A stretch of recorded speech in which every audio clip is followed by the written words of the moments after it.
Welcome to Great Business Stories, and today's episode is called Range Rovers, Ruin and Redemption, Iceland's 2008 crash. 2008 was a monumental year.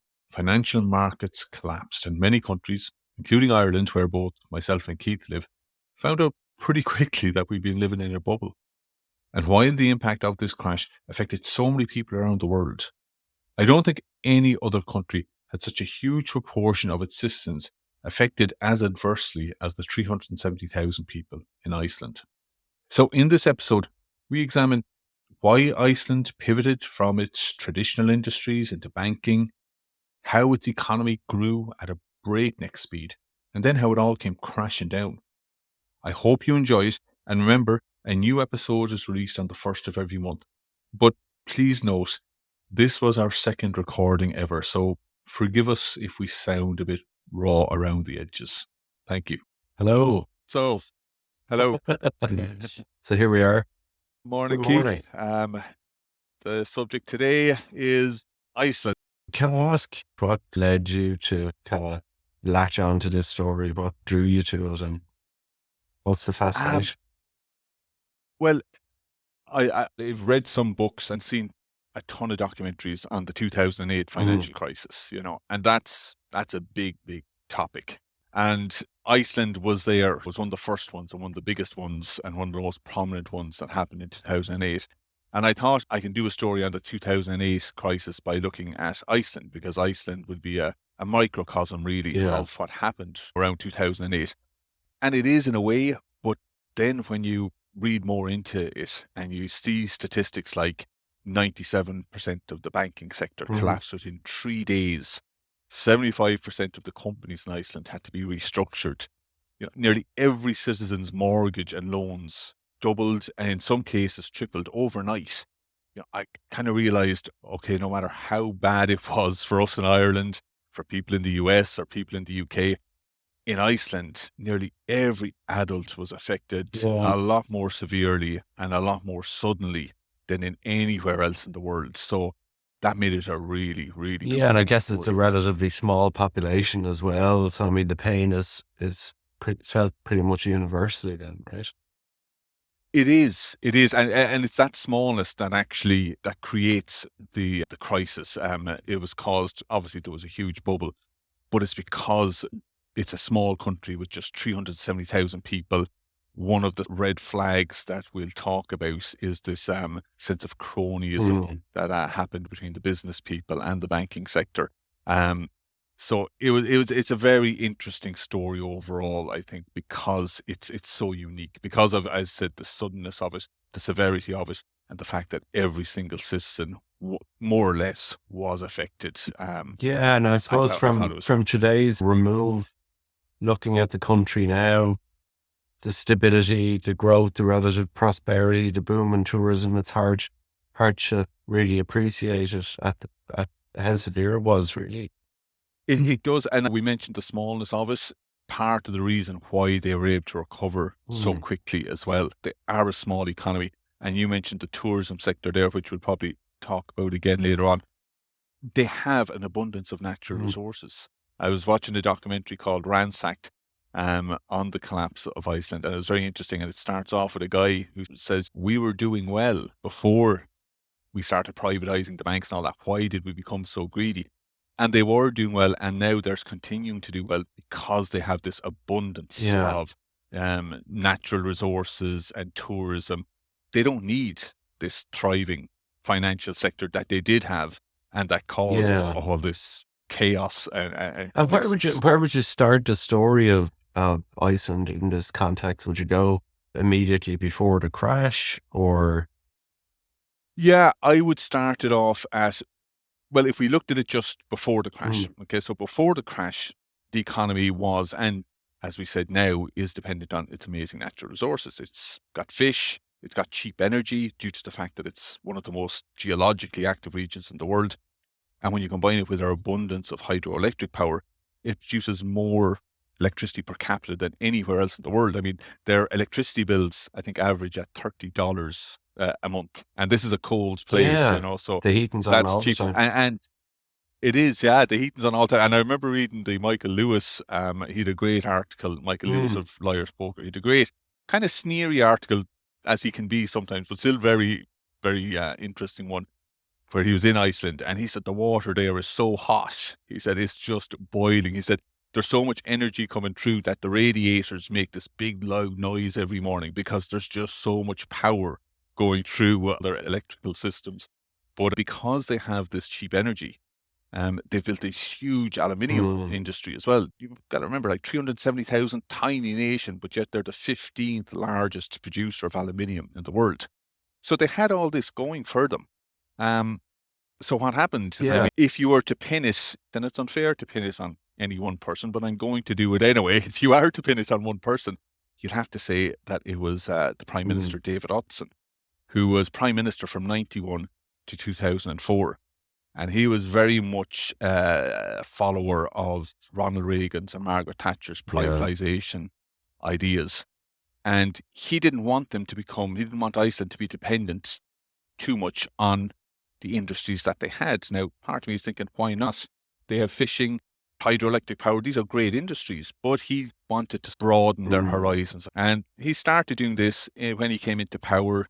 He privatized the fishing business. He reduced corporate tax from 48%. Yeah, that was huge. Huge. I mean, it dropped like 30%. He ended subsidies for unprofitable businesses. He liberalized the currency.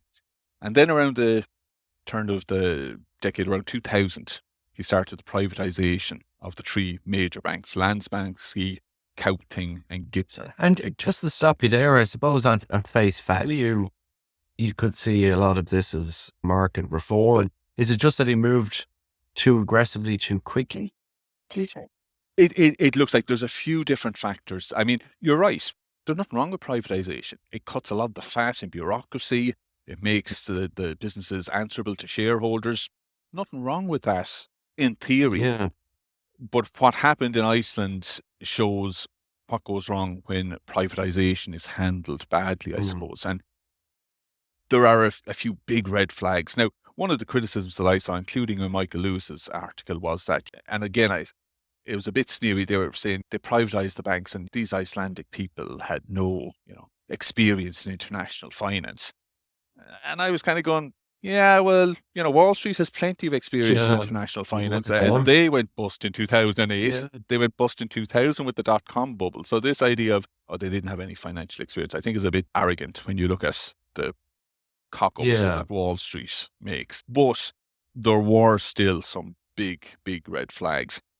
I suppose the first one we mentioned earlier, was this whiff of cronyism in terms of the business people who bought and invested in the banks and the cozy relationships they had with the bankers.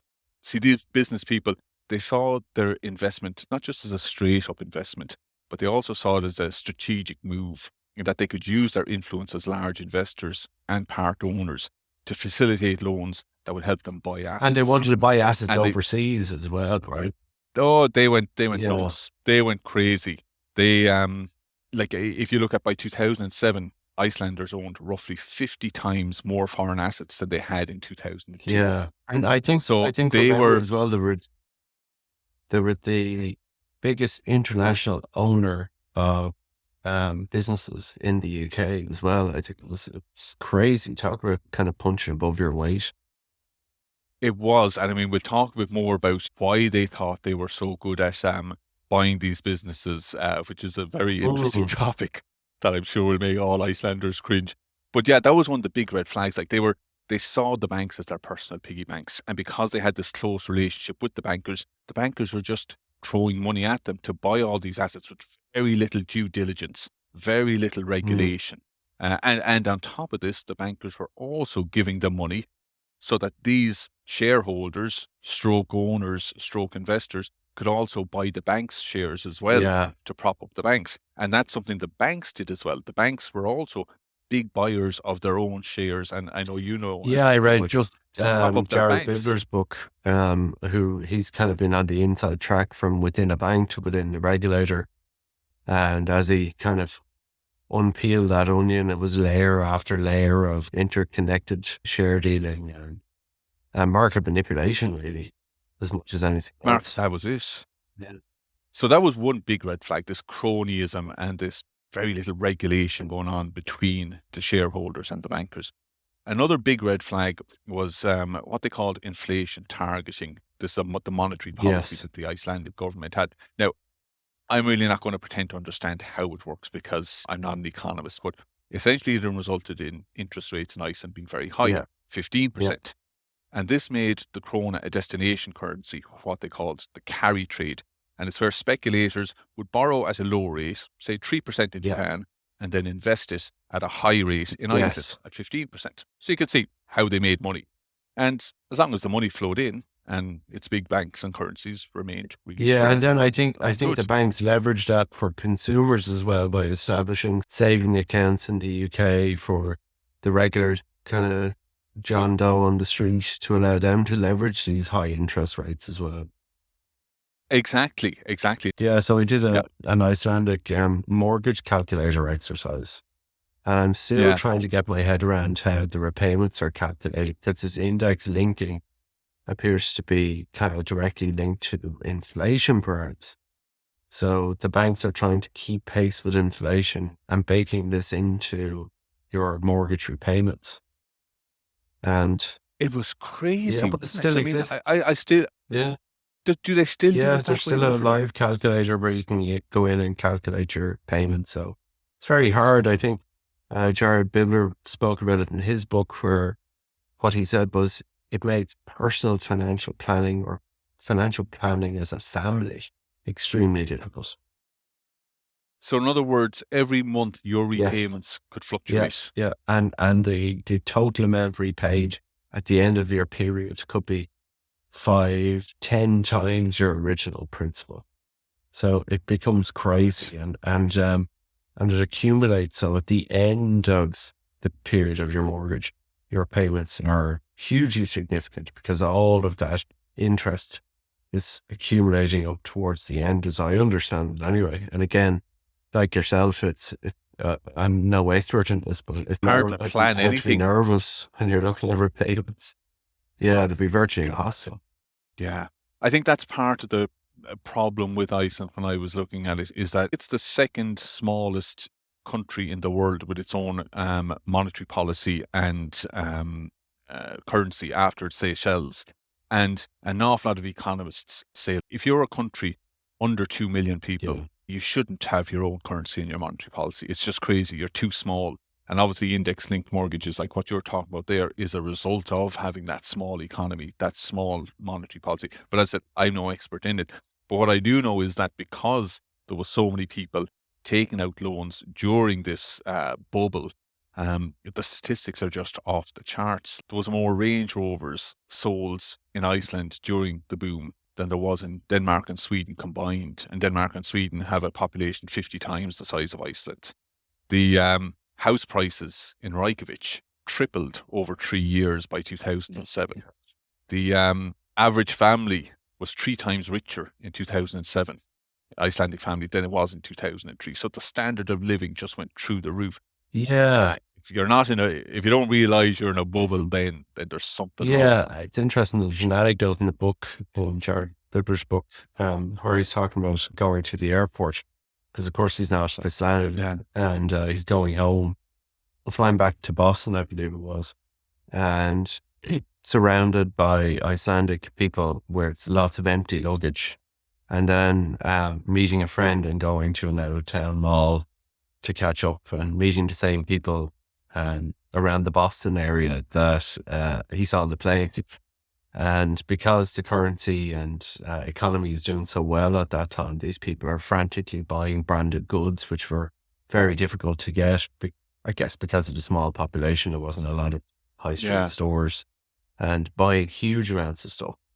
It just struck me, you do look at them in a way, or look at this particular case in isolation, but can certainly remember similar patterns of behavior in the Celtic Tiger area, as we called it over here, where people were, heading off to New York for the weekend or heading off to Boston for the weekend and coming back with caseloads and stuff. This is one of the key elements to any kind of financial bubble, is when there's loads of capital made available by the banks. Yeah. And that's what was happening in Iceland, and that was happening in Ireland as well. There was so much money floating around, and people were spending like the new time. Yeah, it's interesting. Yeah, Biver also was saying, he was remarking upon the HQ of the banks and the buildings, and there were this kind of towering monuments to capitalism, shiny glass, beautiful buildings, mini Wall Street. Yeah.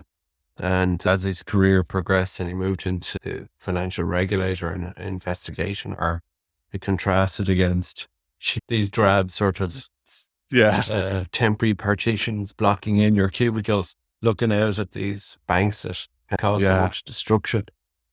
And it's kind of an interesting one. And was there a point, was there warning signals along the way, do you think? Was there sort of alarm bells? There was, and they weren't alone in these alarm bells, and I'm going to go into them now just in a second, but there was 2 other red flags that I just want to note, because these were real alarm bells as well, that didn't happen in other countries, and when you see the impact they had in Iceland, it was disastrous. The one big red flag was the size of its banking sector. The banking sector was 10 times larger than the country's GDP. And so this would be the equivalent of, say, in the US, the 3 major banks, JP Morgan, Bank of America, and Wells Fargo, being 33 times bigger than they are now. And the problem with that is that in normal circumstances, that's fine. The Icelandic banks were well capitalized, but in a crisis, the strength of a bank's balance sheets is of little consequence. What matters is the implicit guarantee provided by the state to the banks to back up their assets. So in other words, when the shit hits the fan, can the state, back up the banks? Yeah, so there's a roll on the banks, people want their money. Exactly. Yeah. And in Iceland, because the banks were 10 times bigger than the national GDP, that couldn't happen. So they were in big trouble should anything bad go wrong. There was no way the state could bail them out. And then the other problem with them was that their governance structure, the central bank uniquely has 3 governors rather than 1, and 2 of those are usually political appointees. And guess who was the governor of the central bank in 2004 to 2008? The same. Another reformer. Yeah, their former prime minister, David Odson, the guy who pushed all these privatizations through. When he stepped down from prime minister in 2004, he became chairman of the central bank. Now, I can't see that happening anywhere else in the world. No. It's crazy, the conflict, everything. But you're right, getting back, you asked me, were there people who were raising the warning flags? And there were. You had the IMF in 2006 brought out a report where they talked about vulnerabilities that included considerable near-term financing needs, credit quality, long-term sustainability of the bank's presence in the domestic mortgage market, and the cross-holdings of equity, which we discussed.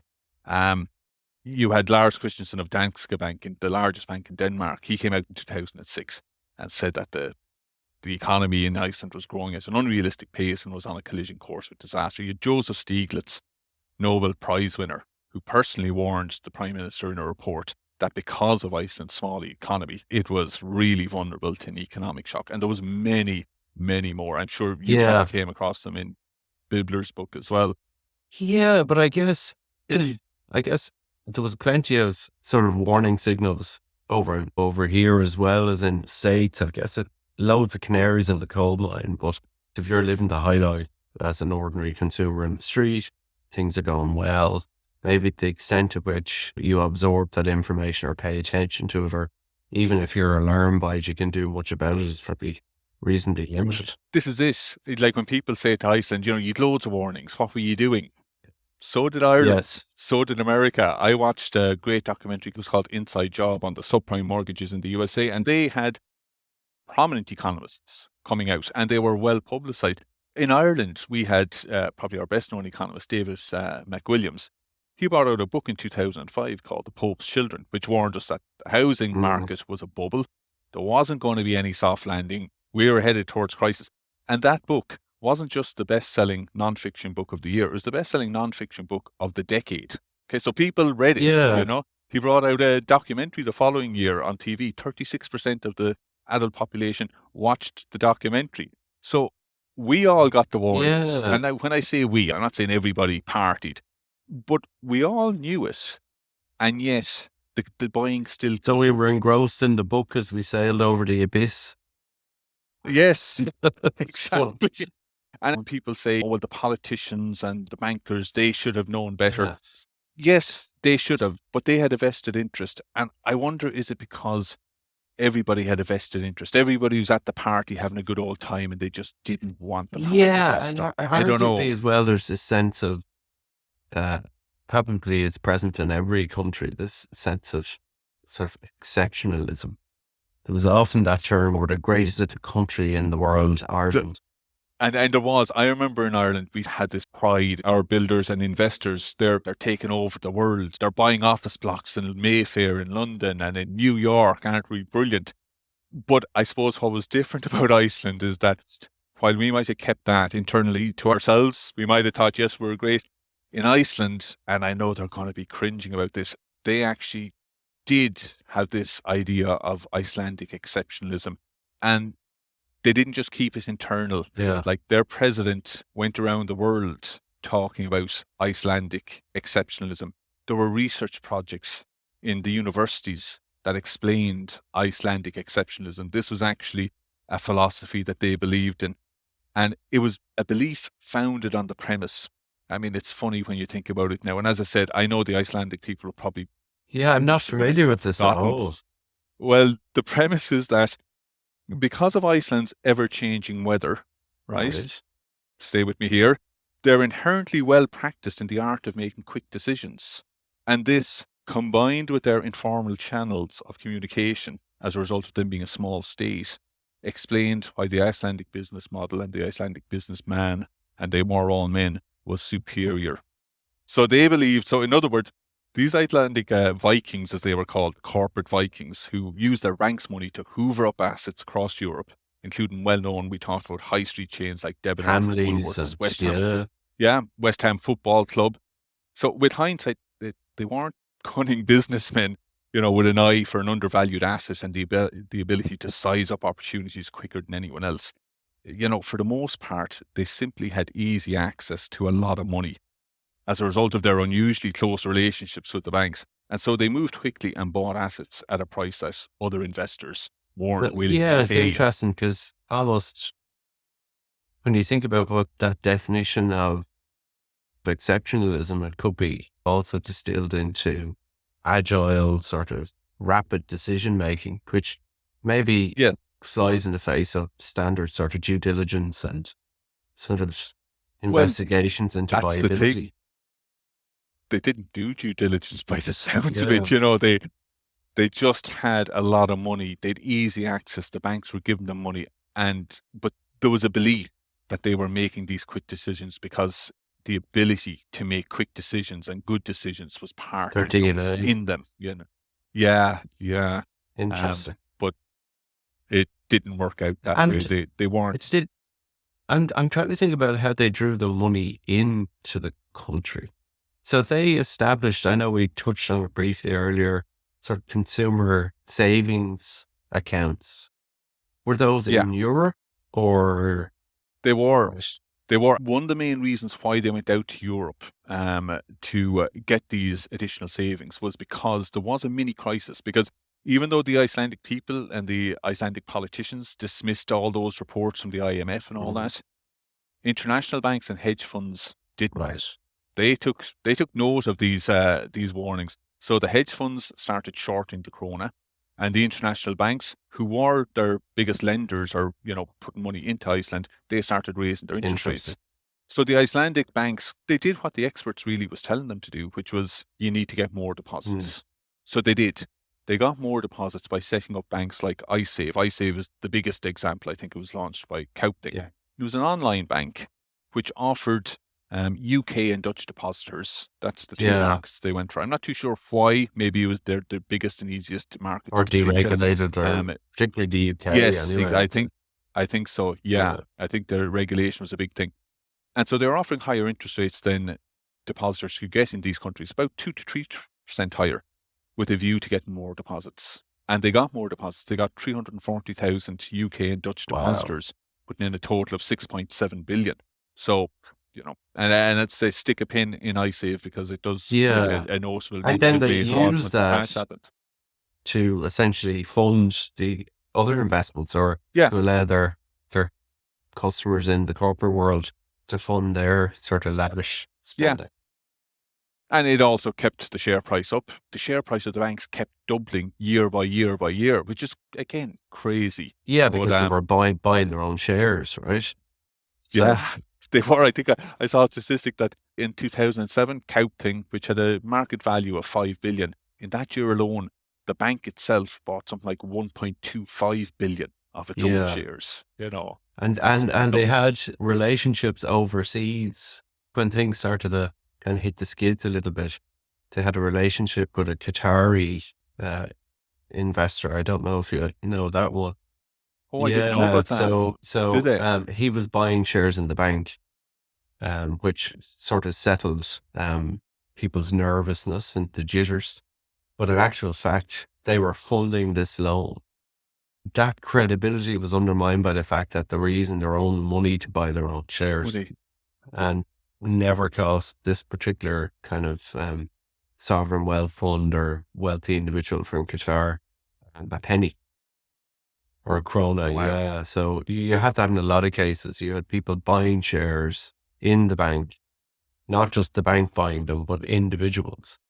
And those are funded by borrowings from the bank, and the shares of the bank are used that they're buying are used as the collateral for the loan. So it's really a house of cards.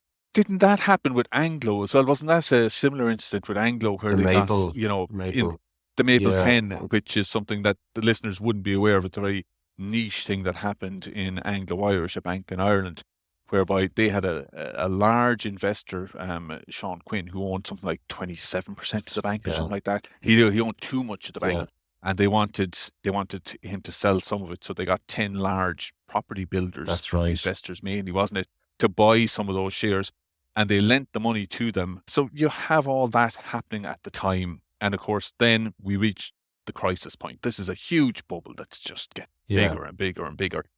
And then the crash happens. Now, in my mind's eye, Keith, when the crash happened, I thought it all happened, looking back on it, within the space of weeks, if not months. The whole crisis, I thought, happened pretty quickly.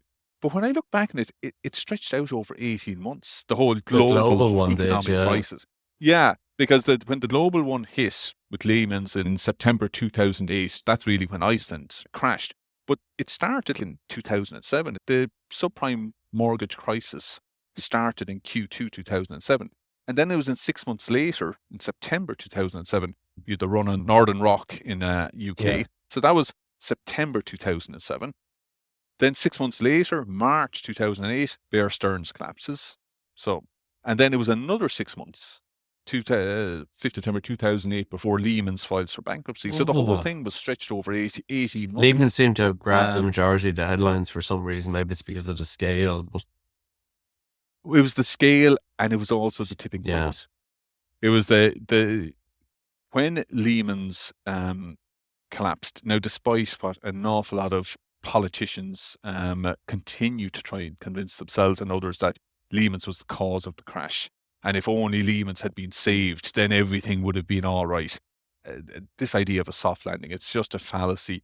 The end game for bubbles isn't a soft landing. Bubbles burst, But the collapse of Lehman's was the tipping point, in that lending between international banks more or less stopped overnight. Once Lehman's collapsed, that was the end of the market. Did that immediately, if you're thinking along a timeline basis, then did that immediately trigger the crisis? Because that bubble burst pretty quick. You're talking about within 2 or 3 days, really, the banks were gone.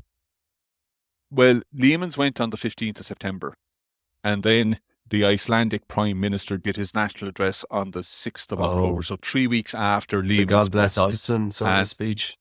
This is brilliant. This is so I've got an eyewitness account from a guy called Erker Bergman. He's an academic, and I think it's just I used his quotes because it's worth reading from an Icelandic perspective, because this is an address that the Prime Minister gave on the 6th of October, and it was just a short 11-minute address. But here's what Erker, I hope I'm pronouncing it right, Erker. I'm trying to stay away from pronunciations.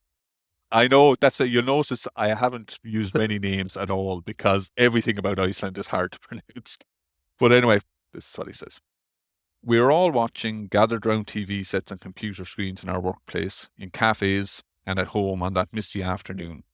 It was not just that this sophisticated and usually perfectly composed man seemed shaken, but that he concluded his unique address by asking God to bless Iceland. This is when we knew we were in serious trouble. Iceland is quite a secular country. Unlike American politicians, Icelandic politicians never refer to God in public, at least without not cracking a joke. End quotes. So it's fair to say that the address, and particularly ending with the words "God bless Iceland," scared the bejesus out of everybody in Iceland. It must, particularly, as a friend whose life's ambition is to travel to Iceland, because there's the belief in the little people or the fairies.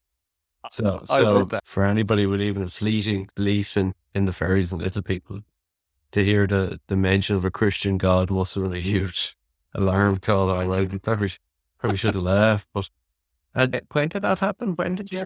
That happened on the 6th of October. And then on the 7th and 8th of October, all three banks collapsed. My God. So that statistic of 97% of the banking sector collapsed within 2 to 3 days. And is that because the interbank lending from an international perspective just stopped? Just stopped. All their financial sector, their financial system was based on this money coming in. That was it. What was the immediate impact for the person on the street? ATM withdrawals, this is limited. Anybody who had any sort of mortgage or loan out, that loan doubled, and in some cases just tripled overnight. And according to The Economist, on a personal level, the average Icelander, as a result of this overnight collapse, was $403,000 in debt. Now, I have another statistic that had it at $160,000. So there's a big discrepancy there. But even if you compare it to the US at the height of the subprime mortgage, the US per capita debt was $53,000. So in Iceland, it was either 3 times higher than that or 8 times higher than that. But more or less overnight, nearly every adult in Iceland, their level of debt just, and I think there was sort of an embargo on the transfer of money overseas. It all had to be sanctioned. Yeah. So one of the results of that was a lot of stores and traditional retailers couldn't buy certain food items from overseas suppliers. So it forced people to survive on locally produced food. Yeah. It's actually one of the opening parts of Jared Buber's book where he talks about a horse meat sausage, which I read that. It sounded disgusting. Yeah, but it was emblematic of the limited range of foods and the sheer cost of it, the inflationary cost of food meant that people. So because normal food was so expensive, him and his wife had to eat this horse sauce. Yeah. No, I'm not quite sure. I mean, we eat some pretty interesting things over here. Maybe it's a delicacy. I'm sure if we talk to people about black pudding and what's in that, they might go, God, those Irish guys are eating boiled blood. I don't know. Maybe horse meat is a delicacy, but he certainly, Biver didn't sell it in that way. I think. No, I read that paragraph and he talked about it, and it sounded disgusting. Yeah. But there must have been panic, right? So there was, and then when you think about it, so you've got like within the space of 2 or 3 days, the rug is just pulled from underneath the people. And then in the middle of this, on October the 8th, remember we mentioned iSave, the online bank that offered big interest rates to depositors. Well, the UK used their anti-terrorism laws on October the 8th to ensure that iSave UK depositors would get their money back. Effectively, the Bank of Iceland and the Iceland Finance Ministry were put on a list with the Taliban, Al-Qaeda and North Korea. So as if Iceland wasn't going the UK government lobbed this in.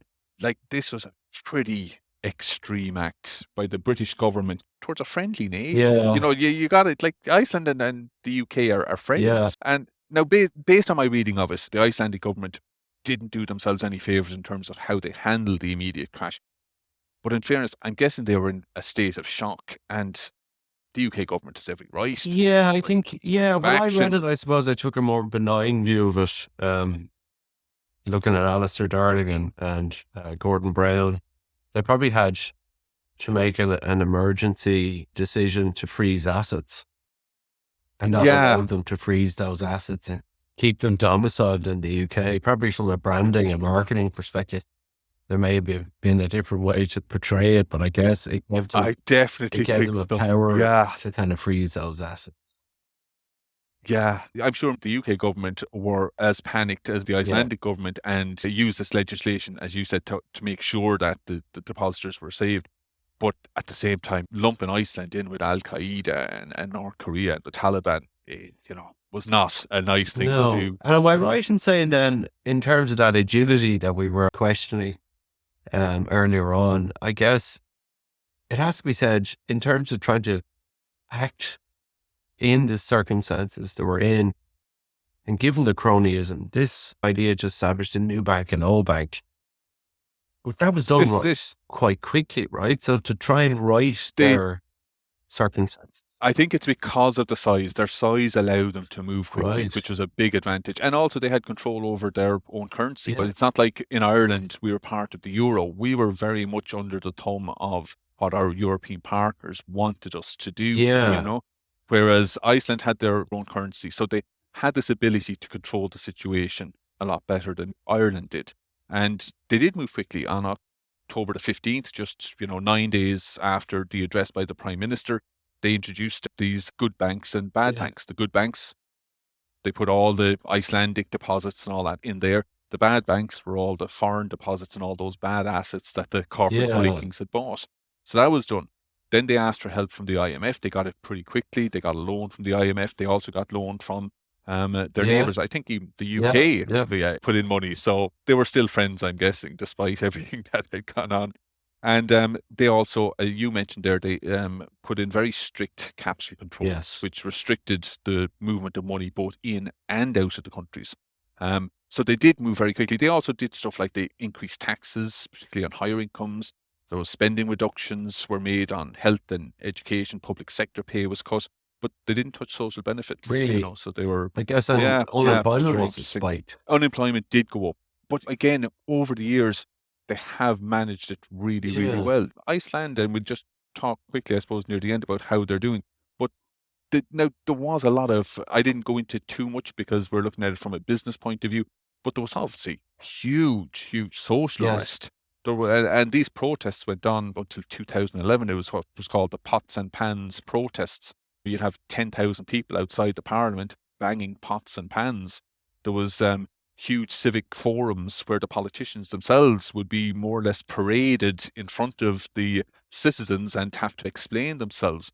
So the size definitely helped them. This was a good sort of cleansing process in a way. And they also passed many referenda, which also sort of changed their laws. So they did move quickly. Their size definitely helped them. And they did come out. I think what really struck me was you had somebody like Jared Bibler who worked in the banking industry and then joined the regulators and tried the FME to trying to kind of understand what was happening in the industry retrospectively.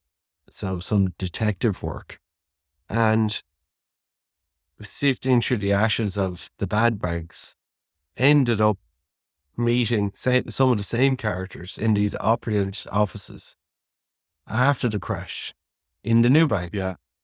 And some of these people who he was meeting and talking to and trying to chase down these paper trails were the same people who'd ultimately participated in and led to the crash itself. So I think it contrasted. I mean, you have people on the streets, you have unemployment, people are protesting, but there still seems to be that weird sort of cronyism going on, even at the worst of it. And is that because of its size, do you reckon? It just, they weren't able to get replacements for these people. So these people had the expertise, so they were put into the good banks, even though they were responsible for the bones of this. Maybe. But I think what is interesting is even when there's very palpable and clear blame on individuals, in some cases it seems as if society intervened through the Supreme Court and there was clemency on even what was reasonably light sentences compared to somewhere like America for very obvious financial fraud. There seems to have been sort of a societal clemency where the punch was pulled, forgiveness, a healing, sort of a moving on. People were kind of in very kind of comfortable prison for maybe 9 months or 10 months and then they're out.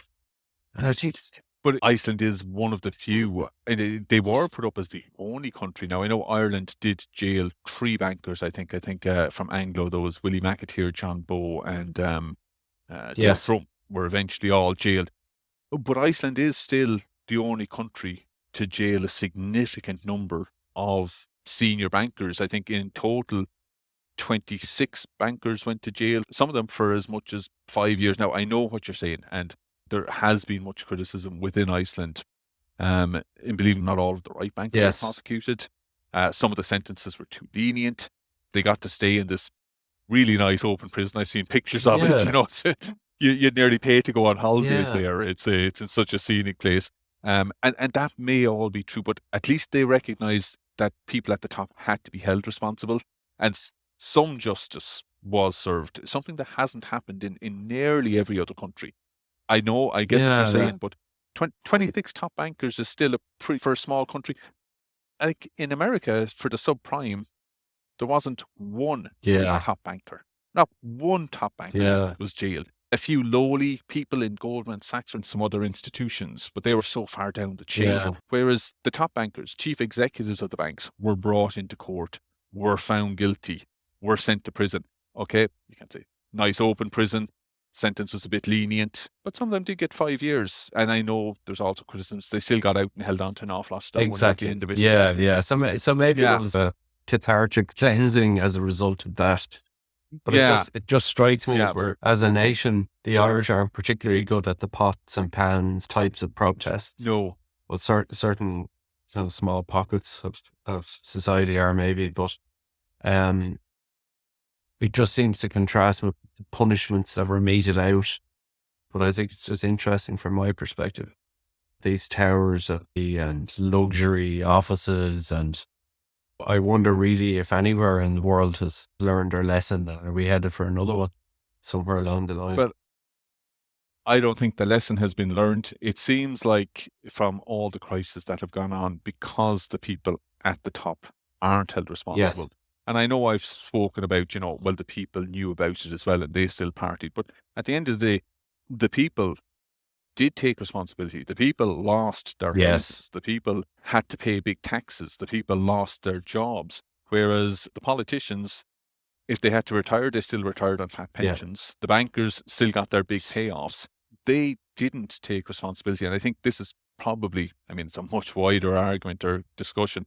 It's probably one of the reasons why there is such huge disillusionment across the world with modern capitalism, with bankers, with everything, because all this stuff happened and it seemed that other than the common people, for want of a better word, nobody at the top really took responsibility. No one at the top felt the pain. And I guess for me, when I read the book and looked at the sheer number of people who were involved in these kind of market manipulation and share buying schemes where banks were buying their own shares, they were using senior executives as the purchasers, they're funding it. It's endemic, right? It's systematic. It's the entire, everybody kind of knew what was going on, I guess. And all 3 banks were doing the same thing. It's an interesting one. Where is Iceland today, right? Well, it's doing well, although the living costs remain high. A combination of capital controls, a tourism boom. They still have their cheap energy, and with that, a flourishing IT sector as well now. The economy has bounced back. Its growth is more than 3%. Unemployment is less than 4%. according to the IMF, the GDP per capita in Iceland is $77,000. That's very close to the US at $78,000, well above the UK at $51,000. So while there was a big crash and it was all severe from what I can gather, there's still a lot of resentment and skepticism among the public towards politicians. Economically, though, the country has bounced back. That's interesting. Well. And one of the terms that was thrown around in Ireland at the time of our crash was burn the bondholders. Burn the external banks who had invested here. And we were lent on by our family in Europe not to burn the bondholders. Am I right in saying Iceland burned their bondholders? They did, but there's a sort of false narrative out there that people say, oh, well, Iceland let its banks collapse. Yes. The fact is Iceland didn't have a choice. Yeah. Whereas across the rest of the world, it was the banks are too big to fail. Yes. In Iceland, it was they are too big to fail. Iceland couldn't. Now, whether they would have or not if they could, who knows? The fact is that they weren't able to. But the fact is also, as I said, they were a small economy and they had a lot more control over their economy. Yeah. And they were never a financial powerhouse anyway. So maybe they could afford to burn the bondholders. Maybe they could afford to have bad relationships with these international banks because, in fairness, their wealth comes from what they have internally. Yeah. What they always had. As your man said in the Ransack documentary, we had it good before they started this financial boom. We had it good. Why did we want to become greedy? And I think they've gotten back to their roots of just relying on what they have internally. I think for us, when you kind of spin the wheels back and think about the narratives that were swirling around here, so Ireland as part of the EU, we were a systemic danger to the overall EU, and we were told to take our medicine and pay the bondholders and settle our debts. And you do wonder, which we did. Although I think we got a huge write-off, didn't we, in 2000? I don't think huge percentage-wise. I think we got a write-off, but ultimately, we still are settled with a lot of debt. We took the same route. It's just interesting to juxtapose the two journeys and wonder, when we're looking back in 10 years, 20 years' time, who'll be the better off for us, I wonder. I know what you're saying, and the thing is, whether we like it or not now, we're bound to Europe. And I do think there's some advantages in that. But I admire the way that Iceland went through this. And as I said, every country went through this, but this affected more individuals more suddenly and more severely in Iceland than anywhere else in the world. And I admire the way that while there is, as I said, things aren't perfect over there still is this resentment and skepticism from what I can see against the politicians and the sort of business community, but they have rebuilt. Yeah. They seem to have taken stock of what went wrong, and they're relying on what they have, their natural resources. And I think there's a toughness to the Icelandic person that I admire. And who knows who's going to come out the best in the end. Were they on the cusp of joining the Euro, or? I remember I remember reading in certain articles that they were betwixt and between two different things. First of all, there was pressure, and there was people, I think in Michael Lewis's article, he says, well, of course, after the crash, they're going to join the Euro. Now, they didn't, but they were also at the time, I don't know how serious they were, looking at getting a bailout from the Russians. Yes, I read that too. The Russians had been offering them money, and now I'm sure they're glad they didn't take that money. But they were the two choices they had at the time. It was very much, you either join the Euro, and I think they were being put under pressure to join the Euro, or else take this money from the Russians. And again, you got to admire the Icelandic people. They stood their ground. They didn't take the Russian money, which probably would have been a very easy thing to do in one way. But I'm guessing they knew that, that would be a deal that would have implications further down the road. And they didn't join the Euro. They wanted to keep their independence. Yeah, so is that the lesson in it all then? Kind of resilience and independence? That's definitely a lesson that you can take from us. But for a country like Ireland and any country that's part of the Euro now, I don't know. I mean, you look at Brexit and you look at what's happening there. I don't think that's the right route. And I think there's an awful lot of buyer remorse going on in Britain as we speak. My key takeaway, and it's a pretty obvious observation, but it's one I think that we really need to keep in mind. And it's one of the great rules when you're examining financial history is that when you reach the time where there's rapid expansion and growth, where the governments, the financiers are all saying that, yes, this time we know how to manage this. This time is different because we found the secret to keep inflation low, to keep growth high, to give everyone access to credit and to ensure that everyone makes profits. When that mood takes hold for several years, then there's a crisis around the corner. And you don't need economic experts to warn you.